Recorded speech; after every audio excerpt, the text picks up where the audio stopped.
Halo teman-teman semua, kembali lagi nih teman-teman. Kita akan bahas lagi soal-soal yang berkaitan dengan P3K di tahun 2023, khususnya di P2 dan P3 di penilaian kompetensi dan kinerja. Oke teman-teman, kita lanjut lagi teman-teman di part ke-15 nih. Kita lanjut di soal nomor 1. Di soal nomor 1 ini teman-teman, dalam menyelesaikan sesuatu biasanya saya menggunakan cara yang mana? Apakah A biasa saya gunakan dipadu, itu dipadu itu berarti dicampur, dikombinasi dengan cara orang lain. B sudah menjadi kebiasaan saya. C terlintas di pikiran saat itu. D biasa digunakan orang lain. E baru dan belum banyak yang menggunakan. Teman-teman, di soal nomor 1 ini kita sedikit berbeda di soal part sebelumnya karena soal ini berkaitan dengan sikap kita atau lebih kepada kinerja kita. Jadi teman-teman semua yang belum nonton di part kita di 1 sampai dengan 14 silahkan ditonton supaya teman-teman pemendaharaan soalnya itu menjadi banyak ya. Nah, nomor 1 ini kita selesaikan ya teman-teman. Ini singkat tapi penuh makna dan banyak yang terkecoh. Dalam menyelesaikan sesuatu, biasanya saya menggunakan cara yang disebut adalah cara. Kalau yang A, biasa saya gunakan dipadu dengan cara orang lain, ini bisa kita checklist. Oke. Sudah menjadi kebiasaan saya. Nah, ini kita nggak akan pilih karena tidak ada daya kreativitas. Terlintas di pikiran saat itu, ini pun tidak akan kita pilih. Nah, D biasa digunakan orang lain, ini pun kita nggak akan pilih. Baru dan belum banyak yang menggunakan, kita akan checklist. Di antara ini mana yang paling tepat untuk masuk di soal nomor 1? Di sini lihat lagi, menyelesaikan sesuatu. Nah, kalau misalnya sesuatu itu caranya yang paling tepat adalah yang E, baru dan belum banyak yang menggunakan. Kenapa bisa seperti itu? Karena bisa menimbulkan kreativitas dalam memecahkan sebuah masalah yang ada.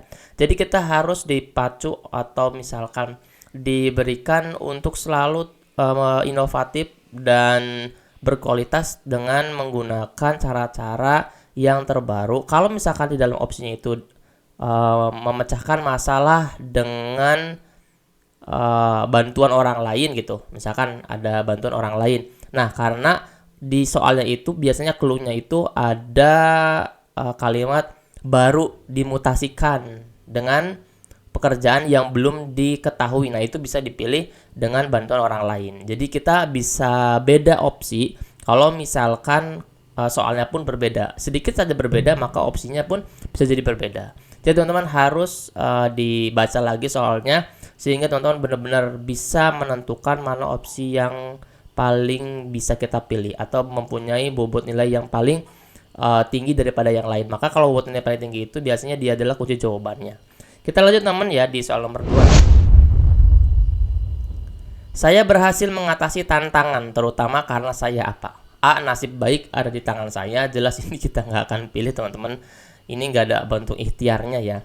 B. Mendapat bantuan dari teman. Oke, nggak apa-apa. Berani mencoba hal-hal yang tidak beresiko, ini nggak akan kita pilih karena ini jelas tidak bisa berinovatif dengan baik karena dia takut untuk mencoba hal-hal yang baru. D. Berani mencoba dengan segala risiko. Oke, kita akan checklist. E. Tidak putus asa menghadapi kegagalan. Oke, ada 3 opsi yang dia sangat bisa kita sandingkan di clue soal ini.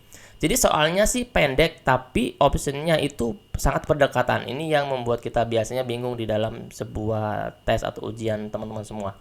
Saya berhasil mengatasi tantangan. Terutama berarti kan nilai utamanya apa?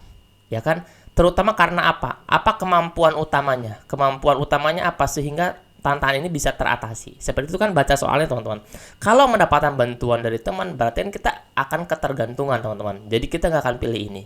Karena ketergantungan teman-teman di sekeliling, maka kita bisa mengatasi tantangan. Nanti kalau teman-temannya nggak ada, kita nggak akan bisa mengatasi tantangan yang ada kan. Jadi kita nggak akan pilihnya adanya ketergantungan. Sedangkan yang D, berani mencoba dengan segala risiko, benar. Berani mencoba dengan segala risiko. Tapi ada yang lebih tepat lagi teman-teman. Ini yang E, tidak putus asa menghadapi kegagalan.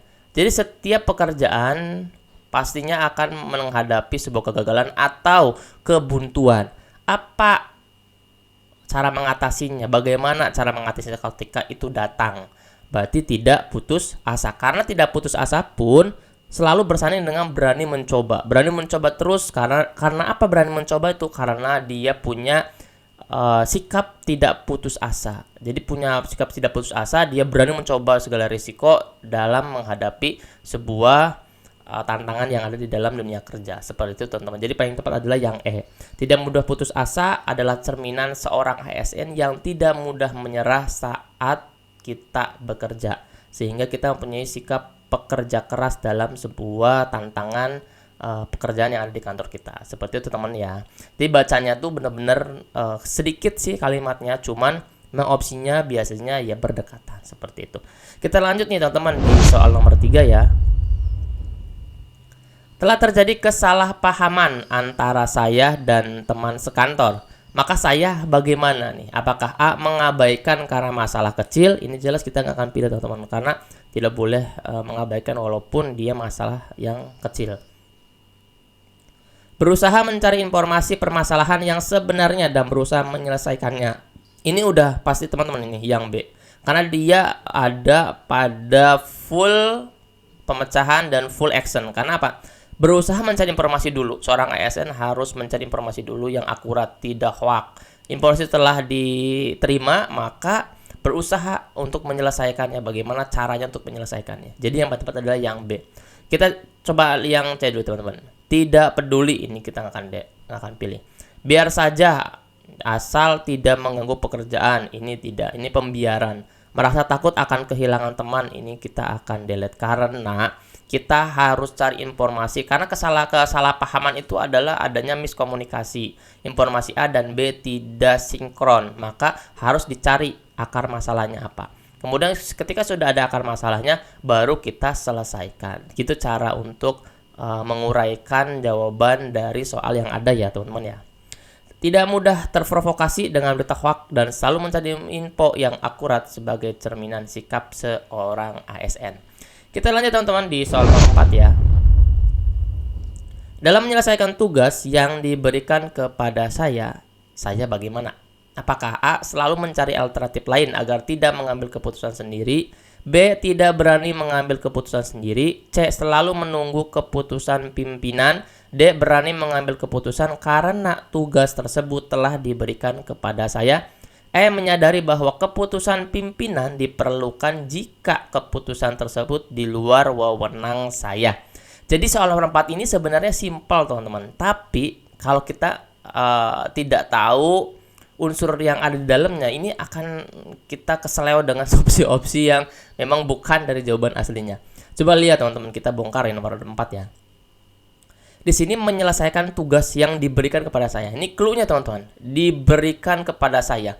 Kalau diberikan kepada seseorang, pasti seorang ini adalah pengambil keputusan, mau salah, mau tidak, ini pasti dia itu pengambil keputusan. Karena semua tugas sudah dibebankan kepada orang tersebut atau sudah diberikan kepada orang tersebut. Jadi orang ini dia berhak untuk memutuskan sebuah permasalahan atau perkara yang ada. Itu satu dulu yang harus kita tahu. Kemudian teman-teman, ketika sudah diberikan tugasnya kepada dia, maka keputusan apapun harus dia ambil. Beranikan untuk mengambil keputusan karena sudah diberikan wewenang kepada orang tersebut. Jadi kalau misalkan selalu mencari alternatif lain agar tidak mengambil keputusan sendiri, ini salah. Karena keputusan itu harus diambil oleh diri sendiri. Karena apa? Tugasnya sudah diberikan atau diserahkan kepada orang ini. Oke? Jadi yang nomor A enggak. Tidak berani mengambil keputusan sendiri, ini tidak menceritakan seorang pimpinan. Selalu menunggu keputusan pimpinan, ini tidak, karena sudah didelegasikan tugasnya kepada orang tersebut. Berani mengambil keputusan karena tugas tersebut telah diberikan kepada saya. Nah, ini yang paling tepat. Karena apa bisa mengambil keputusan tuh? Kita berani mengambil keputusan tuh karena tugas telah diberikan kepada saya. Jadi mantap teman-teman. Yang D ini sempurna untuk menyelesaikan soal nomor 4 ini. Jadi yang E menyadari bahwa keputusan pimpinan diperlukan jika keputusan tersebut di luar wewenang saya. Yang ini sebenarnya mirip banget teman-teman. Bisa jadi teman-teman pun akan pilih yang E. Terkecoh untuk yang E. Kenapa tidak menyadari bahwa keputusan pimpinan diperlukan jika keputusan tersebut di luar wewenang saya? Karena kan sudah didelegasikan. Kalau sudah didelegasikan berarti wewenangnya sudah penuh di dalam diri si orang tersebut.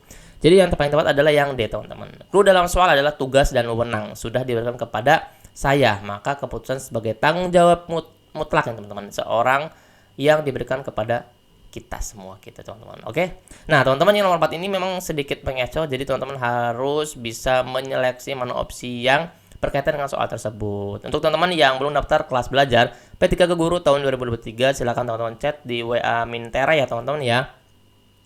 Di Mintera ini di 087723317506. Silakan teman-teman kita buka di angkatan kedua ini sampai tanggal 9 September pendaftarnya. Insya Allah kita akan mulai belajar di tanggal 10 September ya. Mudah-mudahan jadi jembatan sukses teman-teman semua menjadi ASN di tahun 2023 ini. Amin. Kita lihat teman-teman di soal nomor 5 ya. Ketika memutuskan suatu tindakan yang berakibat buruk pada diri saya, maka saya akan apa? A. Menerima penuh segala resikonya. B. Menyesali secara berkepanjangan keputusan tersebut. C. Menyalahkan orang lain yang membantu. D. Menerima akibatnya dengan setengah menyesal. E. Menyayangkan teman yang tidak mengingatkan saya. Nih teman-teman, ketika kita memutuskan suatu tindakan yang berakibat buruk pada diri saya, maka saya apa? Nah, yang A itu benar teman-teman, menerima penuh segala risikonya. Maka kita akan checklist dulu. Biasa kita akan pilih opsi-opsi yang mendekati clue soal. Kita akan checklist dulu. Menyesali secara berkepanjangan, ini tidak akan kita pilih. Karena menyesali secara berkepanjangan itu tidak boleh dalam dunia ASN. Karena harus cepat mengambil keputusan, harus cepat move on dalam sebuah